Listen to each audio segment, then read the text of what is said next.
Morgan drew the zigzag shape of a lightning bolt in the air with her wand as if it were coming down from the sky. The air hummed with energy as the wand passed through the air. With a flick of her wand, a bolt of lightning shot toward the red dragon. The bolt's bluish-white light illuminated her face as it shot from her wand, crackling and burning the air as it traveled horizontally toward the dragon. The scent of ozone filled the air. The bolt hit the dragon with a thunderous crack, sending sparks and smoke into the air. The dragon roared in fury, turning towards Morgan with blazing eyes. "Well, that should bring him my way," she said to herself. She drew her wand back, holding it as a lance. Then with a sharp thrust, she flung her wand toward the dragon. Instead of releasing the wand, she shouted, "Ice!" This motion sent a volley of ice lances hurtling toward the dragon.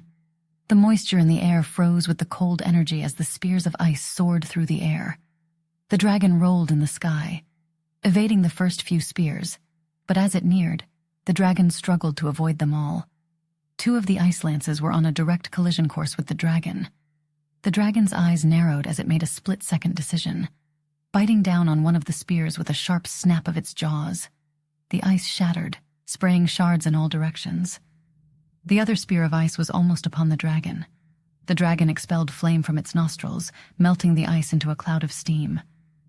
Morgan gritted her teeth in frustration. Merlin would surely deduct a point from her for not hitting the dragon. The dragon let out a triumphant roar, confident in its evasion of Morgan's attack. But Morgan wasn't deterred.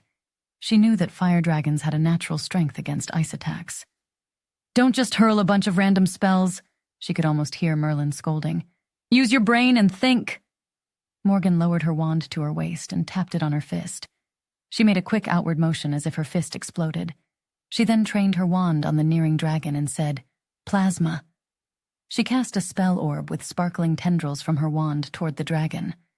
Moving her wand, she guided the orb toward the dragon. The dragon, sensing the danger, soared upward, ascending into the sky. The plasma ball followed Morgan's movements, tracking the dragon as it climbed higher and higher. Morgan gritted her teeth, determined not to let the dragon escape. She pursued the dragon with her wand, the plasma ball still chasing the dragon's tail. With a deafening explosion, the plasma ball struck the dragon, engulfing it in a fiery burst of electricity. The dragon ragdolled. Its wings faltered as it plummeted toward the ground. For a moment it was motionless, suspended in midair. But then, the dragon came to life again, spinning through the air and unfurling its wings once more. It was still alive and breathing fire, and it was coming back for Morgan. As the dragon approached, it roared a deafening roar. A plume of fire bellowed from its mouth. She felt the heat of its breath. It was only a matter of seconds before its hellish fire engulfed her. She switched the grip on her wand, holding it with a hammer grip. She raised it as if an invisible shield was attached to the wand. The action activated an ice shield spell. A shell of ice formed between her and the dragon's fire. Droplets of melted ice rained down on her, showering her with its cool liquid. Smiling despite the danger, Morgan allowed the droplets to wet her hair. The ruby dragon was upon her, its clawed fingers wrapped around her entire body. The beast lifted her off the ground. She shouted, "Shrink!"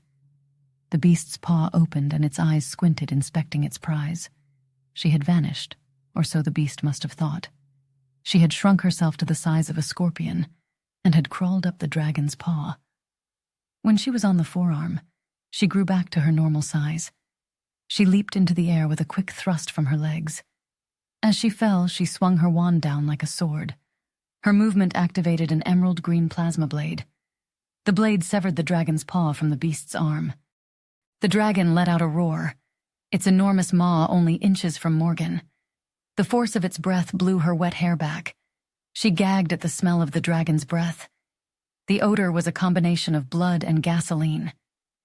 Morgan pinched her nose, swatting the stench away with her hand. She dropped her arms and gazed into the dragon's eyes.